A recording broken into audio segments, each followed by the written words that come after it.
Welcome back to Bigfoot Whispers Hub. Robin Hyatt here. Hey, we are going to talk about a few interesting things today. I pulled up the site of NASA, and it talks about portals and vortexes.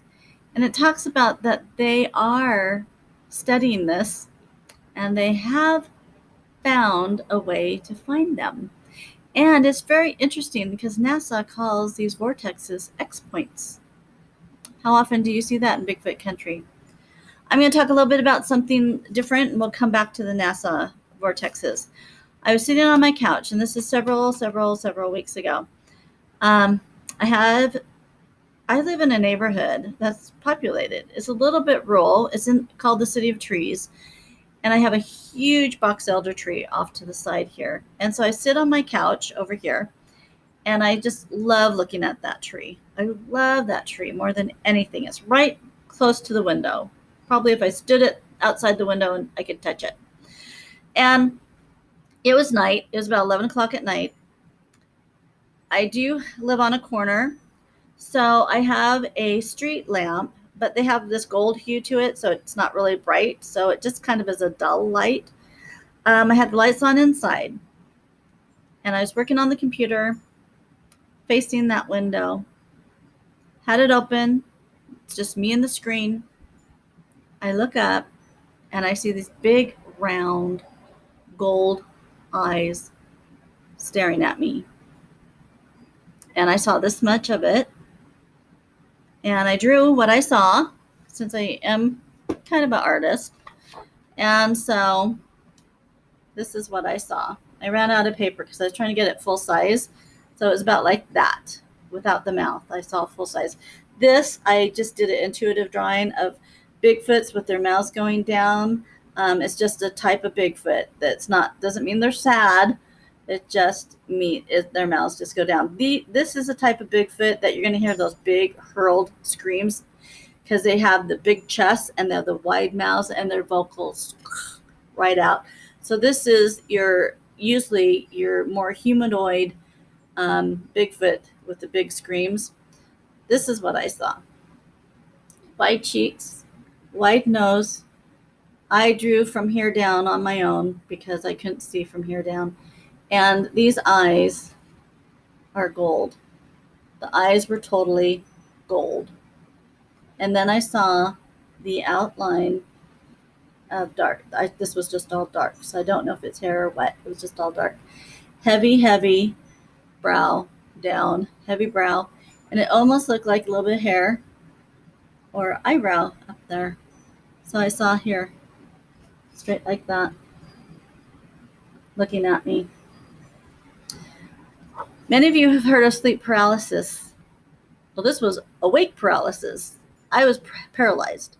I was looking at this thing, looking at me, skunk smell hit me, dog asleep, didn't even wake up because there was no sound. If there was sound, Cammie would have been all over it, but she didn't.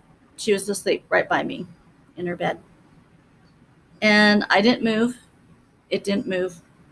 And I swear it was a minute. We were looking right eye to eye, and the eyes were so round. I remember them being just perfectly round and gold. Not like zinging gold, but a faded amber gold is what I saw. And then I couldn't move. I felt no fear. I felt nothing. I just couldn't stop looking at it. And then it went like this, just slowly. It just went down, straight down, till it totally disappeared. Which I thought in my mind that was odd that it didn't turn and go away. It just went straight down, like it went right into the ground and then gone. Once its face disappeared and our eyes disconnected, I could move. That's when I had the onset of fear. Like, holy crap. That was like, what the hell was that looking at me? Even though in my mind I thought Bigfoot, I thought, oh my gosh, what is that? Was it a person? Was it a person with gold eyes? What the hell was that? And then the smell went away, evaporated away. And so I stood up from the couch, And I just stood there for a minute to see if it was going to pop back because I didn't want to walk over to the window and then go again. So I slowly walked over to the window I swear it took me about 5 minutes because I was just panicking. And I walked over to the window and I tried to look down because all I had is a little screen in me and I could push on that screen and probably fall right out of there. And nothing was there that I could see.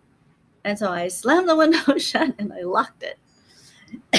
So that's my story and I'm sticking to it. That was an experience that I didn't think I would ever, ever, ever have. So thus, this is my drawing. I do have this backdrop here for a reason because it talks about pretty much portals and vortexes and openings, not only in space, but I think they have studied how to find portals on this earth. And it's very interesting because they call it X points. How often have we seen that in the forest? X points is vortexes. And we're going to do sleep paralysis another day because I have I've had many opportunities of sleep paralysis where I've been waking up at night and had entities in my room. So I'm going to cover that at another time, maybe Halloween to scare you guys to death. I'm going to talk about something that I just did. And I bought a book because everybody was talking about it in the Bigfoot world. And I got it and I thought, this book's okay. But when I read books of people, almost like cold cases, I feel I have to do something because I have something that I can do something to help find people. I have sent information to several police departments because I will come across someone online and I feel they need to talk to me. And so I just do that. And with this book, I read it and I thought, there's so many cases in this book. I cannot read this book. I cannot do it because there's too many people in this book. And so I put it away on my bookshelf. Well, when Anthony Bourdain passed away, and I believe it was the next day, I felt like he was bugging the heck out of me. He had something to say and he wanted to say it. And I was one avenue. He was going to many psychics and I was one avenue. And I said by the end of the day, fine, let's just do it. Let's do it already. After this session with him, he said, thank you so much for putting me at the front of the line. And I said, what do you mean at the front of the line? There's no line. He goes, are you kidding me? You got people standing in lines of 2 all the way out your door, all the way and wrapped around your whole block are waiting to talk to you. And I said, what are you talking about? Don't tell me that. So when things calmed down, had dinner, I asked Cassandra, I go, what's he talking about? What he's talking about, all these people. And so I took my rods, my copper rods, and I said, is there something I need to be doing here? And she pointed one rod to my bookcase. And I said, okay, I'm at the bookcase, and it pointed to this book that I had put away on a top shelf. And I said, are you kidding me? Are you kidding me? All those people are waiting for me to go through what happened to them. I said, are you kidding me? And it just happened to be when I had a week off. I was going to relax, stay at home, do yard work, go to movies with friends. Guess what I did? I went through about half that book and talked to people. And it was actually, I always feel the dead need to have a voice. And if I can be that voice for them, I will do it. Especially children. I learned about Dogman through that book. I still have a hard time believing about Dogman. I don't know why, because I believe in Bigfoot, but believing about Dogman is a little bit harder for me. Maybe because it scares me. Dogmen scare me. If you ever see a Dogman, something like a walking dog in the woods, and it is trying to capture your attention in front of you, always look behind you. Dogman, I learned, ran in packs of 3 to 5. They're usually never alone, what I learned. And always look behind you, because if they're distracting you forward, there's one behind you, and it could be a very dangerous situation for you. One hunter was alone in a kind of a desolate area, dropped off to go hunting. I think he was calling in a moose, and he ended up calling in Dogman, and he became missing. And I found out a little bit what happened to him, unfortunately. Um, Also, a lot of Bigfoot abductions. So what I try to do for the author is write down if it was a black Bigfoot, a brown Bigfoot, black, brown, what other, red Bigfoot, the red-haired ones. Um, and I did mostly on this side of the state and in Canada, his book, because that's what I'm more interested in, is our area. And so I tried to document what type of Bigfoots they were, so we can maybe figure out tribes in certain areas of tribes where these people go missing. Most of the children are taken because of curiosity, or they want them as a playmate for their kids. Bigfoot has not understood that we humans cannot survive in the wilderness, in the elements, like they can. They have some sort of protective layer to them. Their body is just structured totally different than ours, and we can't stay in the elements like they can, especially without shoes and clothing. They most of what I found in there is Bigfoot never hurt them. People usually died from elements. Women, you don't want to be caught with a Bigfoot. That's what I learned, is that if you're going to urinate or you have your menstrual cycle, never be alone when you go potty. It activates the Bigfoots, if you want to know what I mean, and they will take you if they can. So be careful on that, because it kind of drives them crazy. It's like a pheromone to them to smell female urine. So be careful of that. If you go to the bathroom while camping out in the woods, have someone with you and have them right next to you. Just have them turn around, because you don't be alone in a heavy Bigfooted area. If you see a lot of the X's and Bigfoot paraphernalia out in the woods. Also, let's go back to the vortexes. I learned a lot about the vortexes, and I do have a theory that it was an epiphany that came to me as I was doing talking to these people. They told me little bits about going through the vortex and how they got through the vortex. The Bigfoots, the fur that they have is their protective layer that protects them through the vortex coming and going, where humans don't have that protective layer, and they might be able to go through the vortex with a little bit of damage to them, but to come back, it's too strong of an force field, energy field, and they burn. Like their brain can cook, their insides can cook, they can burn their hands and feet, their hair becomes singed, some of their skin becomes singed. So people cannot come back if they walk through it unknowingly, which are some of them, but some of them are scared to go into it for reasons. And I think he was talking about, there's physicists, military, and several other type of people that were necessary to help those on the other side. So the Bigfoot forced those people to go through the vortex because they were needed to help the people that were on the other side. And those people had asked the Bigfoot for help to bring these people over to help them. The vortex, my understanding, when they go through, they go to a pre-dinosaur, pre-Neanderthal time. You're going back to the dinosaur era and when man began. This is a forest like a rainforest, but much more dense. Well, I've never been to a rainforest, but it's very dense. Everybody that I've talked to that has passed from that side through the portal hated it. They hated living there. They hated it. I asked a little boy if he lived in a tree house. And he said, some people do live in tree houses, but most people live on the ground and make their own homes. And I said, well, do they not live in caves? And they said, no, that the Bigfoot live in the caves.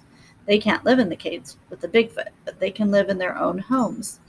And I said, how are you protected? And they said, there's some way that they're protected from the large animals like the dinosaur. So somehow they're able to live in an area that is protected from these large prehistoric animals. I know it sounds crazy. Hold on. And so I was thinking, because I watch a lot of Brian Forrester. He is on YouTube channels, has many, and they have really been studying and doing the DNA testing of elongated skull. And we do believe that there, as he said, there's a species of people that became extinct and they had elongated skull. He called them kind of an alien race. And they felt that these people could talk through their minds. They were mind, and they were good people. You have to watch a lot of his footage. So in Peru, in a lot of places over there, you're going to look at a lot of those structures, and the earliest structures they're amazed at in Egypt, how everything is cut so precisely, the stones fit precisely, the weight of the stones, like the Pyramid of Egypt, but these are even more tight fit where they can't even get a knife in there, and it's just straight and smooth. He goes with bones and rock. There's no way these people could have cut these.